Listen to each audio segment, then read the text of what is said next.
സഖാവ് ജോൺ ബ്രിട്ടാസ് കഴിഞ്ഞ ദിവസം നമ്മുടെ രാജ്യസഭയിൽ നടത്തിയ ആ ഒരു ചർച്ച, ആ ഒരു ഡിബേറ്റ് നമ്മൾ കണ്ടതാണ്. തിരിച്ച് വ്യക്തമായ രീതിയിലുള്ള മറുപടി കൊടുത്തുകൊണ്ട് സുരേഷ് ഗോപിയെ ഏൽക്കേറ്റുന്ന ആ ഒരു പരിപാടി.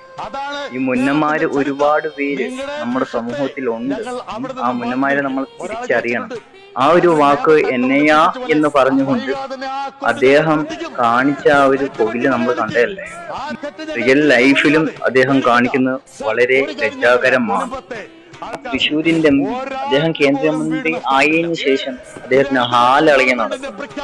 കഴിഞ്ഞ ദിവസം ജോൺ ബ്രിട്ടാസും മറ്റുള്ള എംപിമാരും പറഞ്ഞ പോലെ തന്നെ കിട്ടാത്ത ഒരു പദവി എന്നിലേക്ക് കിട്ടുമ്പോഴ് ഞാൻ എന്റെ സമനില തെറ്റുന്നതിന് തുല്യമായ രീതിയിൽ ഞാൻ കാണിച്ചു കൂട്ടും. അതാണ് സുരേഷ് ഗോപി കാണിച്ചു കൂട്ടുന്നത് എന്നാണ്. അപ്പൊ തനിക്കൊരു പദവി കിട്ടിയാൽ, ഒരു എംപി സ്ഥാനം കിട്ടിയാൽ, ഒരു മന്ത്രിസ്ഥാനം കിട്ടിയാൽ അത് നമ്മുടെ നാടിന്, നമ്മുടെ കേരളത്തിന്, നമ്മുടെ ജനതയ്ക്ക് കൂടുതലായിട്ട് ഉപകാരപ്പെടുന്ന രീതിയിലാക്കിയിട്ട് ഇത് നേരെ മറിച്ച് നിങ്ങൾ കാണുന്നില്ലേ, ഒരേ ദിവസം കഴിയും തോറും നമ്മളുടെ കേരളത്തെ, നമ്മുടെ ജനതയെ കൂടുതൽ അവഹേളിക്കുന്ന രീതിയിലുള്ള പ്രസ്താവനയാണ് അദ്ദേഹം മാധ്യമങ്ങളിലൂടെ നടത്തിക്കൊണ്ടിരിക്കുന്നത്. അതൊരിക്കലും നമ്മൾ അംഗീകരിച്ചു കൊടുക്കാൻ പാടില്ല. ഈ മുന്ന ഈ കേരളത്തിന്റെ BJP യുടെ അവസാനത്തെ MP ആയി. അത് നിങ്ങൾ